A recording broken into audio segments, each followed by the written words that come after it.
Book 39, L2, Entry into the Realm of Reality, continued, L2, N. In sum, the virtues of the determination for enlightenment are equal to all the qualities and virtues of Buddhas. Why? Because it is the source of all the practices of enlightening beings, and from it come all Buddhas of past, future, and present. Therefore, whoever has aroused the determination for supreme perfect enlightenment becomes imbued with measureless virtues because of being absorbed by the will for omniscience.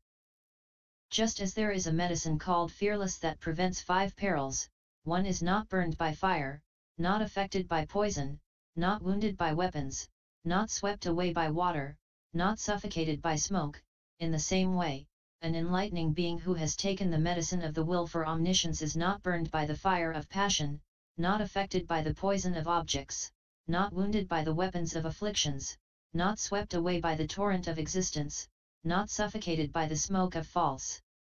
discrimination. Just as there is a medicine called liberated that frees one from fear of attack, in the same way, an enlightening being who has taken the medicine of knowledge of aspiration for enlightenment has no fear of being impinged upon by the mundane whirl. Just as there is an herb whose scent repels all poisonous snakes, in the same way the scent of the determination for enlightenment wards off the vipers of afflictions. Just as a person who has taken the herb of invincibility is victorious over all enemies, the enlightening being who has taken the herb of invincibility of the will for omniscience is invulnerable to all opposing demons. Just as there is a medicine called extracting that removes all barbs, so all barbs of passion, hatred, delusion, and views drop out of the enlightening being who has taken the extracting medicine of the determination for enlightenment. Just as there is a medicine called good to see that cures all illnesses, the enlightening being who has taken the good to see medicine of the aspiration for enlightenment is cured of all the illnesses of afflictions and ignorance. Just as there is a medicinal tree called continuity whose bark heals all wounds and ulcers upon application and which itself regrows as it is stripped, the tree of continuity of omniscience, which grows from the seed of the essence of enlightenment, heals the wounds and ulcers of actions and afflictions of the faithful on sight, and the tree of omniscience cannot be exhausted or killed by all beings. Just as there is a kind of herb that promotes growth, by the efficacy of which all the trees in the continent grow, similarly by the efficacy of the growth-promoting drug of the will for enlightenment, the saints and enlightening beings all grow. Just as there is an herb called attainment of pleasure, which when applied to the body produces physical and mental health, in the same way the attainment of pleasure herb of the aspiration for omniscience produces physical and mental health in enlightening beings. Just as there is an herb called gaining memory that purifies the conscious memory, in the same way the memory herb of the aspiration for enlightenment produces in enlightening beings purity of unhindered memory of all Buddha teachings. Just as there is an herb called great lotus by which one may live for an eon, the enlightening being who keeps taking the great spiritual medicine of the will for enlightenment becomes able to live for countless eons. Just as there is an herb of invisibility that renders one invisible to any humans or non-humans, the enlightening being under the protection of the invisibility herb of the will for enlightenment, who is assured of Buddhahood, cannot be seen in the range of all demons. Just as there is a great jewel in the ocean called totality of all jewels, which is such that it is impossible for all the conic tires to evaporate even a drop of the ocean where it is, in the same way it is impossible that enlightening beings whose mental course is imbued with the totality of all jewels gem of the determination for omniscience could lose even one virtue dedicated to omniscience, whereas if they abandon the determination for omniscience, all of their roots of goodness would evaporate. Just as there is a great jewel called collection of all lights, which in a necklace obscures all jewelry, in the same way an enlightening being wearing the ornament of the collection of all lights mind jewel of the aspiration for enlightenment is unsurpassed by all aspirations to individual salvation. Just as there is a water clarifying jewel that will clear all turbidity and foulness from water in which it is placed, in the same way the water clarifying jewel of the determination for enlightenment clears all the murk and turbidity of afflictions. Just as fishers wearing the water-dwelling gem do not die in water, in the same way an enlightening being protected by the water-dwelling gem of the will for omniscience does not die in the sea of the mundane whirl. Just as there is a jewel called dragon scale gem, with which fishers and others who live from the sea enter the abodes of the dragons without being attacked by dragons or sea serpents, in the same way an enlightening being holding the spiritual jewel of the dragon of knowledge of the determination for omniscience enters the abodes of the realm of desire without being harmed. Just as the chief of gods overwhelms other gods when wearing the jewel of lordship, in the same way the enlightening being wearing the crown of vows with the regal jewel of the aspiration for omniscience overwhelms all in the triple world. Just as someone with a wish-fulfilling jewel does not fear poverty, the enlightening being with the wish-fulfilling jewel of the aspiration for omniscience has no fears about livelihood. Just as a sun beauty jewel emanates fire when exposed to the sun, in the same way the sunny jewel of the will for omniscience emanates the fire of knowledge when touched by the light rays of the jewel of wisdom. Just as the moon beauty jewel emits water when touched by moonlight, in the same way the moon beauty jewel of the aspiration for enlightenment emits the water of commitment to all good when touched by the light of the moon of dedication of roots of goodness. Just as great elephants wearing a crown of wish-fulfilling jewels have no fear of attack, in the same way those wearing the crown of wish-fulfilling jewels of great compassion of the aspiration for enlightenment have no fear of the ills of the state of misery. Just as a jewel called repository of the adornments of the world fulfills the wishes of all beings without ever being exhausted, in the same way the aspiration for enlightenment, the great jewel containing the adornments of all worlds, is never exhausted because of fulfilling the undertaking of enlightenment, which is the wish of all beings. Just as the great jewel of a sovereign king dispels darkness and lights up the palace, in the same way the royal jewel of the aspiration for omniscience dispels the darkness of ignorance in all states of being and radiates the great light of knowledge in the realm of desire. Just as everything bathed in sapphire light becomes blue, wherever the sapphire of the aspiration for omniscience is taken, and whatever roots of goodness are dedicated by the will for omniscience, all become the color of the jewel of omniscience. Just as a jewel in a shower of filth does not absorb any foul odors, in the same way the jewel of the aspiration for enlightenment is not defiled though in the realm of desire, because it is essentially pure. Just as the jewel pure light outshines all other jewels, in the same way the jewel of ultimately pure light of the aspiration for omniscience is not overcome by the accumulated virtues of all ordinary people, or all learners, saints, and solitary illuminates. Just as one fiery jewel disperses all darkness, in the same way one fiery jewel of the aspiration for omniscience, coupled with objective observation and correct thought, dispels the darkness of ignorance. Just as a priceless jewel in the hand of a merchant in a boat on the sea is superior in beauty and value to hundreds of thousands of crystals in town, in the same way the priceless jewel of the aspiration for omniscience, even in the ocean of the mundane whirl, in the boat of vows, in the determination of an enlightening being who has just aspired to enlightenment for the first time, even though not having yet reached the city of omniscience, is still superior to the crystals of all hearers and individual illuminates in the town of liberation.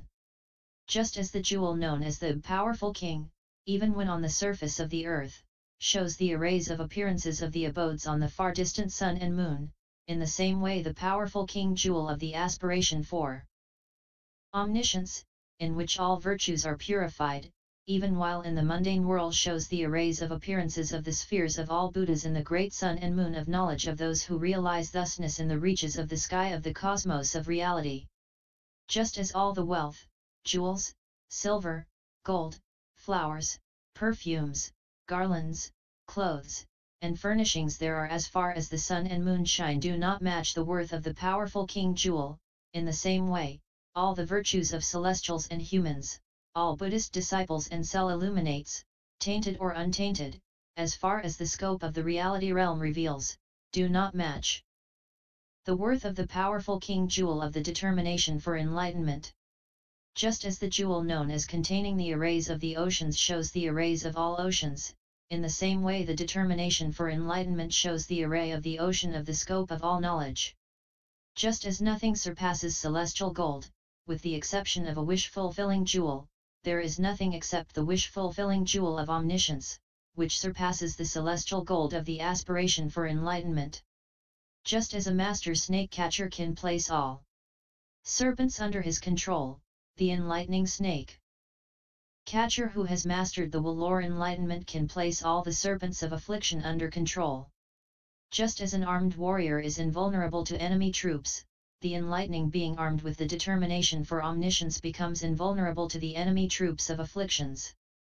Just as one handful of celestial serpent sandalwood powder perfumes 1,000 worlds, and 3,000 worlds full of jewels cannot match the worth of an ounce of it, in the same way one element of the celestial serpent sandalwood of the aspiration for omniscience perfumes the whole cosmos with virtue and surpasses the minds of all learners, those who are beyond learning, and self-illuminates. Just as the precious snowy sandalwood stops all burning and cools the whole body, in the same way the snowy sandalwood of the aspiration for omniscience stops the burning of all afflictions, false notions, lust, hatred, and delusion, and cools the body of knowledge. Just as all who come to the polar mountain become one color, gold, in the same way all who approach enlightening beings who are entirely dedicated to omniscience become one color, the color of omniscience. Just as the bark of a tree of paradise emits a fragrance that is not found in all the flowers on earth, in the same way the fragrance of the bark of virtue and knowledge of the tree of vows grown from the seed of enlightening beings' determination for omniscience is not found in any of the flowers of hearers and individual illuminates, who have lesser roots of goodness, in their untainted discipline, concentration, wisdom, liberation, and knowledge and vision of liberation. Just as it can be known of a budding tree of paradise that it will produce hundreds of thousands of blossoms, in the same way it can be known that the paradise tree of the aspiration for omniscience budding with roots of goodness will produce countless flowers of enlightenment, imperfect and perfect, in celestials and humans. Just as the fragrance of cloth or oil perfumed for one day with paradise tree flowers is not to be found in cloth or oil perfumed for 100,000 days with jasmine flowers, in the same way the fragrance of enlightening beings' virtue and knowledge, of the mind and body infused for one lifetime with the determination for omniscience, wafts to the presence of all Buddhas in the 10 directions, and is not to be found in the fragrance of untainted virtue and spiritual knowledge of those infused for 100,000 eons with the aspirations of those who seek individual salvation. Just as there is a kind of tree that grows in an ocean, on all of which, from its roots to its flowers and fruits, all beings are at all times living, in the same way the world is sustained by the process of enlightening, growing from the root of vows based on great compassion, from the initial aspiration for omniscience through the duration and ending of the true teaching. Just as there is an ointment called golden light, 1 ounce of which will make 1,000 ounces of copper gold, while those 1,000 ounces of copper cannot appropriate the ounce of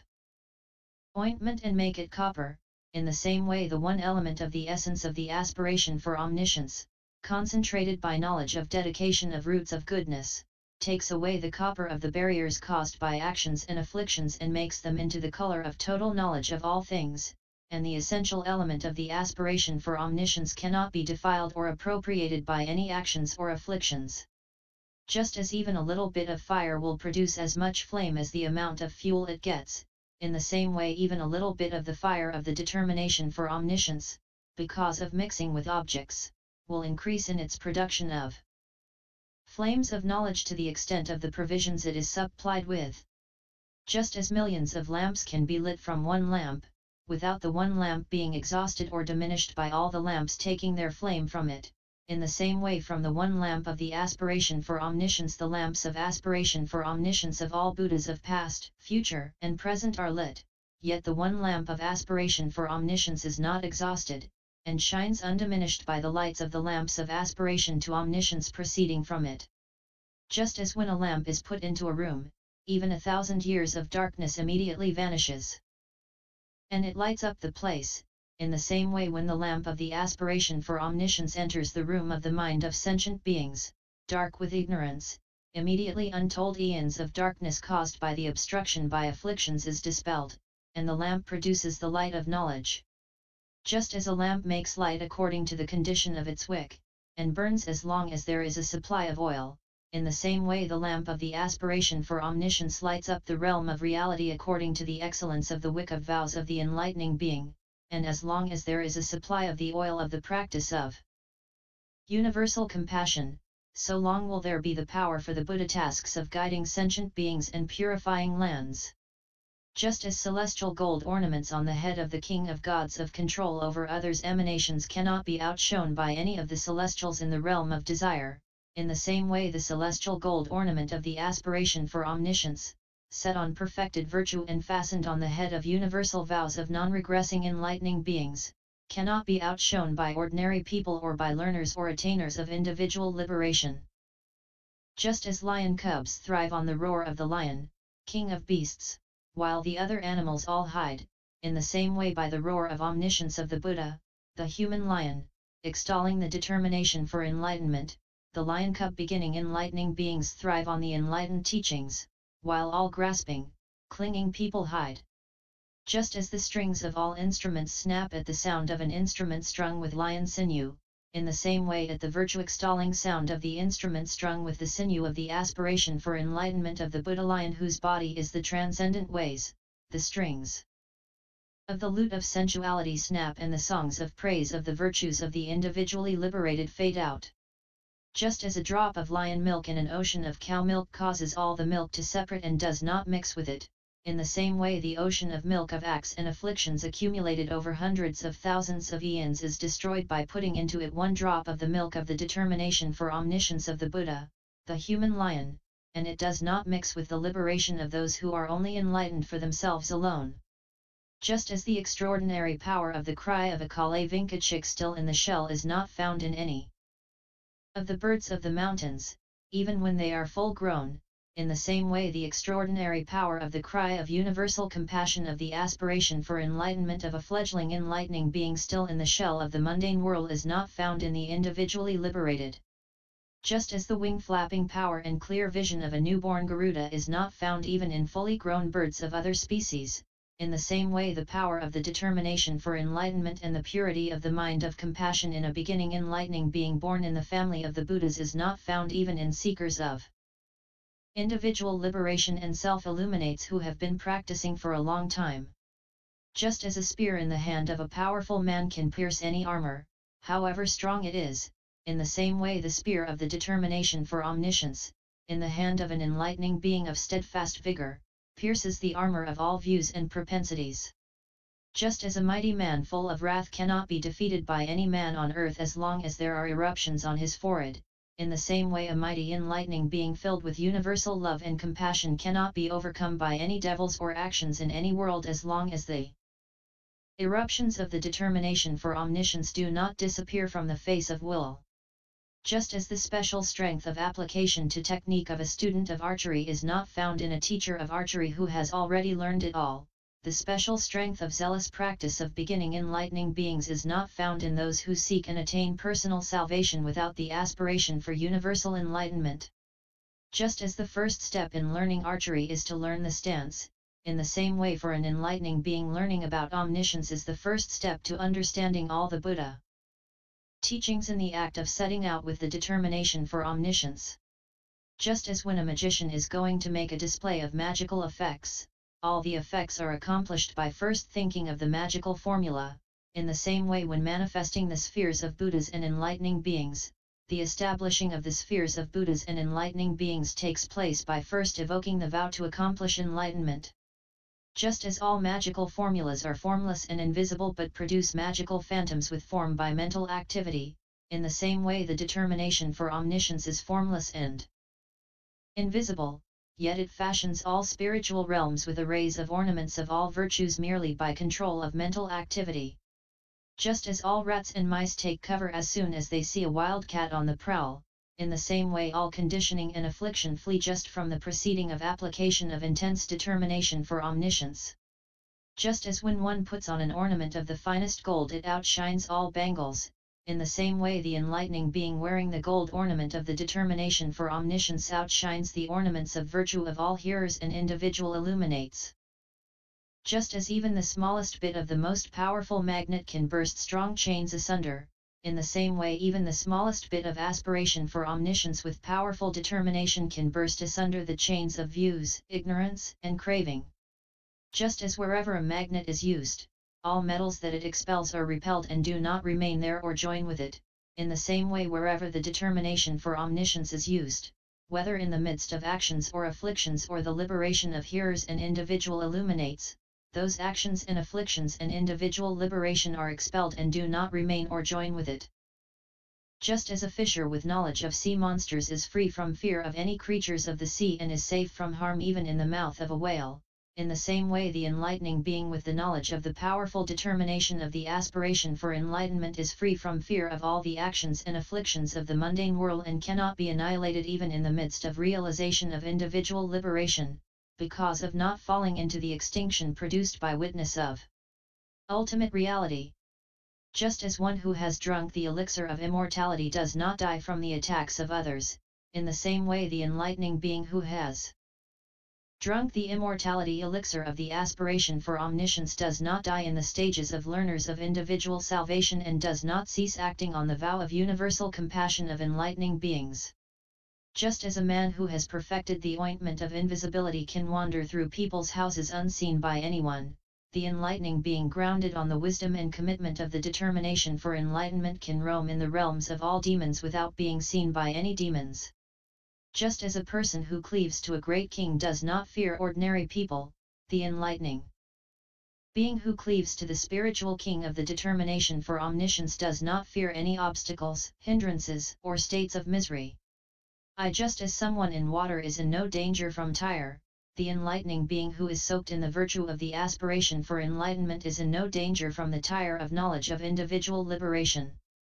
Just as a person who cleaves to a heroic warrior does not fear enemies, the enlightening being who cleaves to the heroic warrior of the determination for omniscience does not fear the enemies that are evil actions.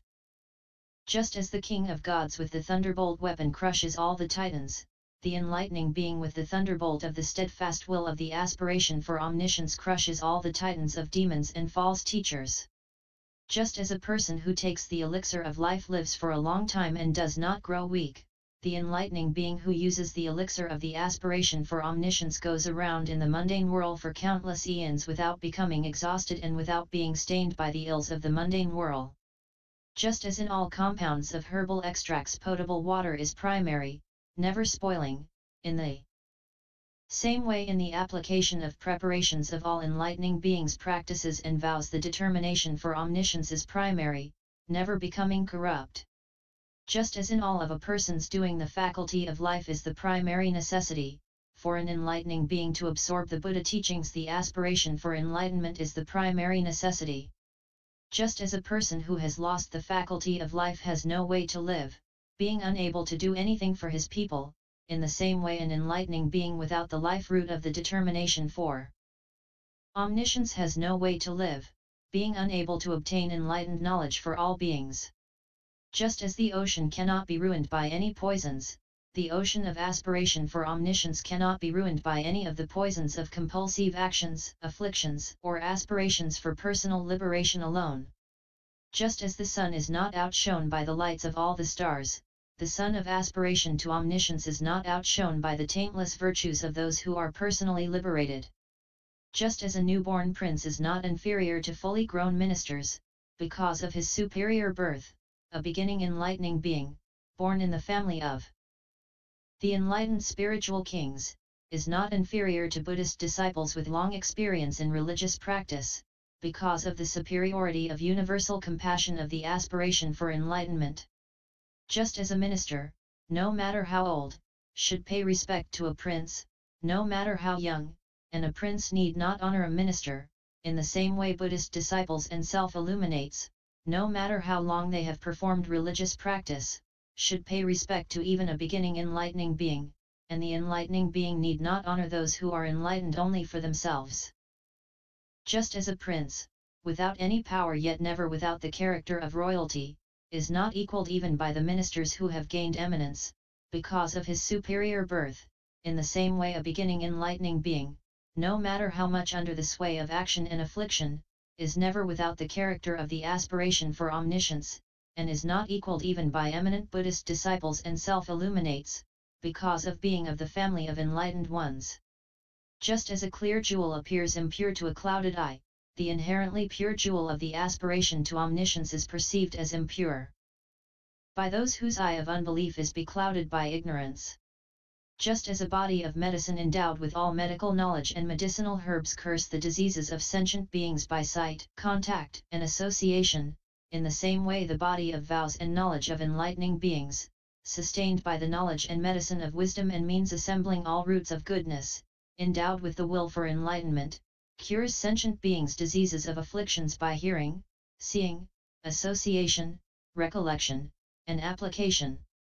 Just as a goose feather robe is not stained by any dirt, the goose feather robe of the aspiration for enlightenment is not stained by the dirt of afflictions of the mundane whirl. Just as a wooden figure held together by the main pin does not fall apart and can perform any kind of movement, in the same way the body of the vow and knowledge of omniscience, held together by the main pin of the vow of enlightenment, can perform the tasks of enlightening beings, and does not fall apart as the embodiment of the vow of omniscience. Just as a machine without its pins cannot work, even though the parts are the same, similarly, the enlightening being without the commanding will of the aspiration to omniscience cannot attain Buddhahood, even though the preparations of the parts of enlightenment be the same. Just as a sovereign ruler has a precious incense by the perfume of which his 4 armies are levitated into the air, in the same way the roots of goodness of an enlightening being, perfumed by the incense of the determination for omniscience, leave the mundane and end up in the unconditioned realm of the sky of enlightened knowledge. Just as diamond comes from nowhere else but a jewel mine, from a diamond or gold mine, in the same way the diamond-like aspiration for omniscience comes from nowhere else but the jewel mine of roots of goodness in sentient beings' minds, from the diamond mine of universal compassion saving all beings, or from the gold mine of concentration on omniscience. Just as there is a kind of tree called rootless whose roots cannot be found, yet branches, leaves, and flowers appear luxuriantly on the tree, in the same way the root of the aspiration for omniscience cannot be found, yet it appears in all worlds, blooming with all virtues, knowledge, and mystic capacities, forming a web of vows. Just as a diamond does not shine beautifully in another kind of vessel, and cannot be held in an imperfect, perforated vessel, only in a perfect vessel, in the same way the diamond of the aspiration for omniscience does not shine in the vessels of people with inferior resolutions, in the envious, in the immoral, in the mentally corrupt, in the lazy, in the heedless, or in the stupid, and it cannot be held by a vessel of a wavering, inconstant mind with defective will, only in the precious vessel of the powerful will of an enlightening being. Just as diamond pierces all jewels, the diamond of the determination for omniscience pierces the jewels of all truth. Just as adamant splits all mountains, the adamant of the aspiration for omniscience splits the mountains of all views. Just as even a cracked diamond is better than an ornament of gold, the finest of precious metals, in the same way the diamond of the aspiration for omniscience is better than the gold ornaments of the virtues of hearers and individual illuminates, even if the will is broken by adversity. Just as a diamond, even if cracked, relieves poverty, in the same way the diamond of the determination for omniscience, even if split, relieves the poverty of the mundane whirl. Just as a diamond, however little, breaks all gems and stones, in the same way the diamond of the aspiration for omniscience, focused on however small an object, breaks all ignorance. Just as a diamond does not come into the hands of an ordinary man, the diamond of the determination for omniscience does not come into the hands of those of low intentions and poor roots of goodness. Just as someone who has no knowledge of gems does not recognize the qualities of diamonds or understand their excellence, in the same way a stupid person does not know the qualities of the diamond of wisdom of the aspiration for enlightenment and does not understand its excellence. Just as a diamond cannot be worn out, the diamond of the aspiration for enlightenment, the basis of omniscience, cannot be worn out. Just as the thunderbolt weapon cannot be held even by a strong man unless he has superhuman strength, likewise the thunderbolt of the aspiration for enlightenment cannot be held even by the mighty saints and sages, only by the great enlightening beings with great illumination, excelling in the superhuman might of infinite roots of goodness based on the power of the cause of omniscience. Just as a thunderbolt can prevail where all other weapons cannot, and will not be destroyed, in the same way where the weapons of vows and knowledge of all Buddhist disciples and self-enlightened ones cannot prevail in developing and guiding people or living through the toils of practice through the ages of past, present, and future, there the enlightening being who holds the great thunderbolt weapon of the determination for omniscience, indefatigable, prevails unharmed. Just as adamant cannot be held on any spot on the earth except on an adamantine surface, in the same way the adamant vows of emancipation of enlightening beings cannot be held by those whose goal is personal salvation only. It can only be supported by the adamantine ground of the resolute determination for universal enlightenment. Just as the ocean does not leak any water because it is a solid container with an unyielding ground, in the same way the roots of goodness of an enlightening being, grounded on adamant, solid, unyielding dedication to enlightening, do not die out in any states of existence. Just as earth set on an adamantine base does not collapse or sink, in the same way the vows of enlightening beings, grounded on the adamantine base of the determination for enlightenment, are not rent apart and do not collapse in any mundane realm. Just as a diamond does not rot in water, the diamond of the aspiration for enlightenment does not decompose or soften even though it remain in the water of action and affliction for all ages. Just as a diamond is not burnt or heated by a fire, the diamond of the determination for omniscience is not burnt by the fires of suffering of the mundane world and is not heated up by the fires of afflictions. Just as the seat of Buddhas sitting on the site of enlightenment battling the devil and awakening to omniscience cannot be supported by any spot on earth except the earth's surface of the adamantine center of the universe, in the same way the great force of power of the roots of goodness of enlightening beings aspiring to perfect enlightenment, carrying out the practice, fulfilling the transcendent ways, entering into tolerance, attaining spiritual station, dedicating roots of goodness, receiving assurance of Buddhahood, providing the necessities for the path of enlightening beings, and holding the multitudes of teachings of all Buddhas, cannot be sustained by mind other than the mind set on omniscience, the adamantine core of all vows and knowledge. The aspiration for omniscience has these and untold other extraordinary virtues, and those who have set their minds on supreme perfect enlightenment are, have been, and will be endowed with such virtues. Therefore you have made a great gain in having aspired to supreme perfect enlightenment and seeking the practice of enlightening beings, because of attainment of these virtues.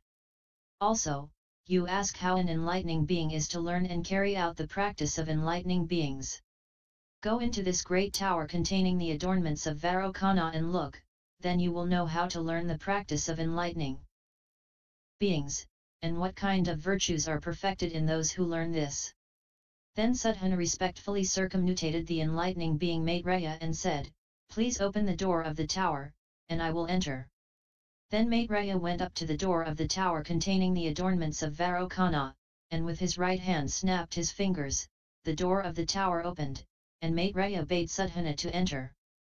Then Suddhana, in greatest wonder, went into the tower. As soon as he had entered, the door shut. He saw the tower immensely vast and wide, hundreds of thousands of leagues wide, as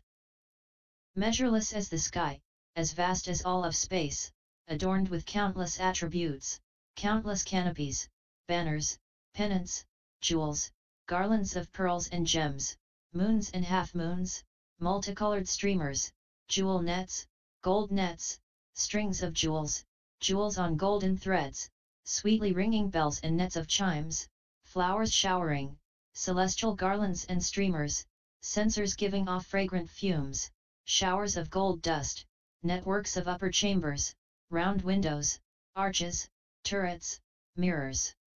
jewel figurines of women, jewel chips, pillars, clouds of precious cloths, jewel trees, jewel railings, jeweled pathways, jeweled awnings, various arrays of the floor, chambers of jewels, jeweled promenades, rows of golden banana trees, statues made of all kinds of jewels, images of enlightening beings, singing birds, jewel lotuses, lotus ponds, jewel stairways, ground of masses of various jewels, radiant gems, arrays of all kinds of jewels. Also, inside the great tower he saw hundreds of thousands of other towers similarly arrayed. He saw those towers as infinitely vast as space, evenly arrayed in all directions, yet these towers were not mixed up with one another, being each mutually distinct, while appearing reflected in each and every object of all the other towers.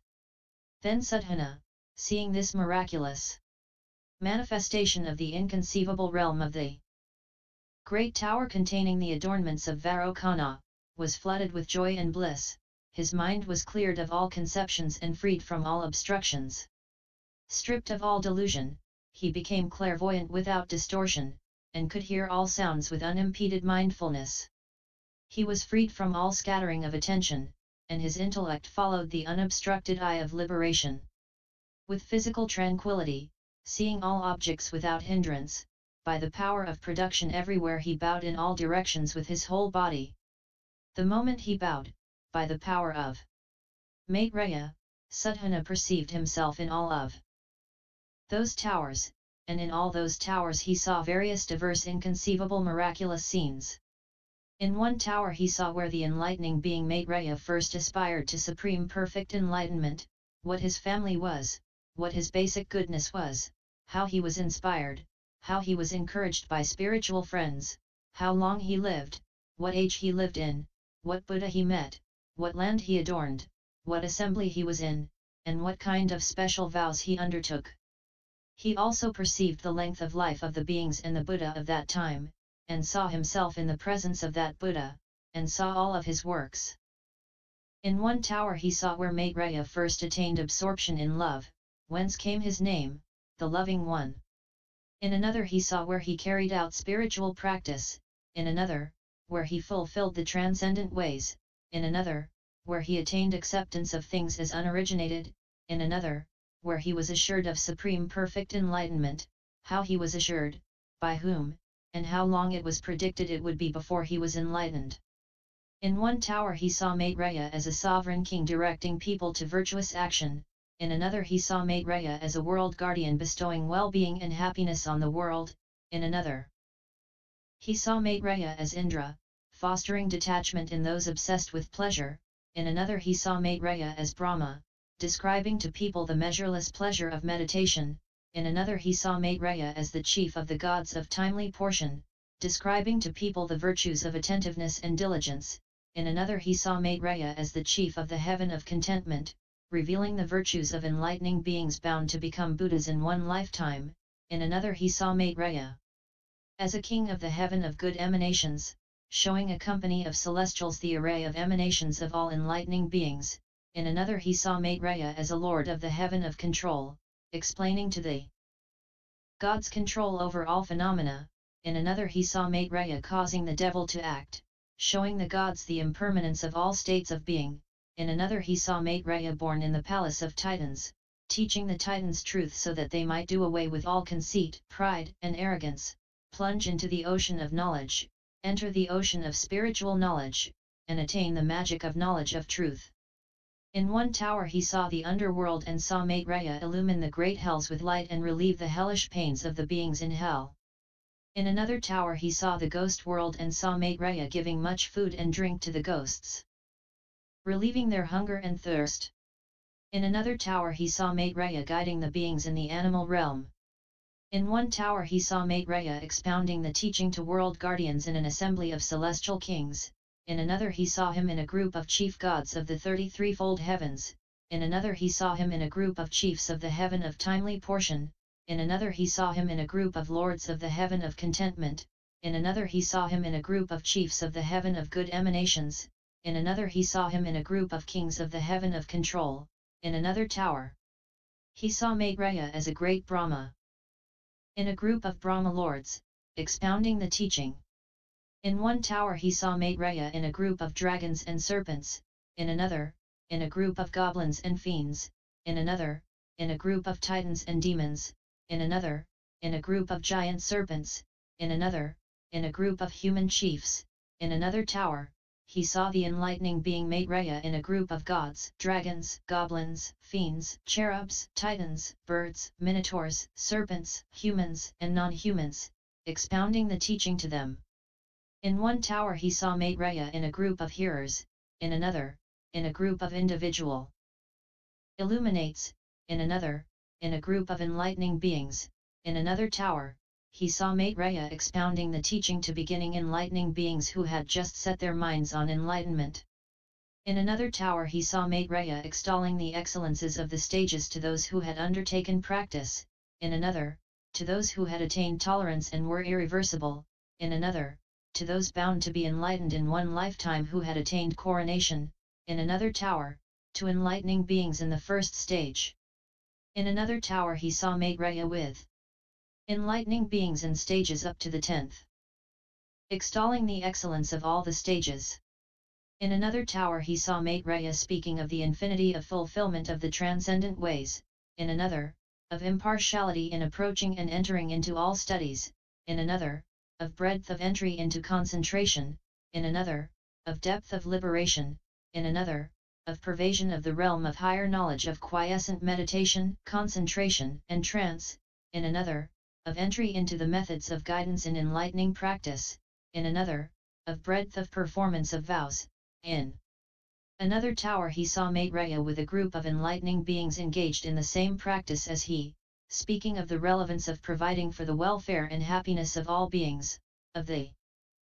various arts and sciences to be employed for the benefit of the world. In another tower he saw Maitreya with a group of enlightening beings bound to be enlightened in one life, telling them about coronation with the knowledge of all Buddhas. In another tower he saw Maitreya perambulating ceaselessly for hundreds of thousands of years, in another, he saw him engaged in recitation, in another, engaged in contemplation of doctrine, in another, engaged in exposition of doctrine, in another, engaged in writing down the teaching, in another, absorbed in concentration on universal love, in another, absorbed in all the meditations and immeasurables, in another, absorbed in the points of totality and the liberations. In another tower he saw Maitreya absorbed in the practice of bringing forth the higher knowledge of enlightening beings.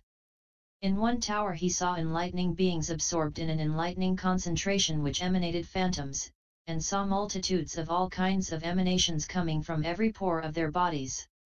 From the pores of some he saw multitudes of celestial hosts emerging, from some he saw multitudes of dragons, goblins, cherubs, titans, birds, minotaurs, serpents, Indras, Brahmas,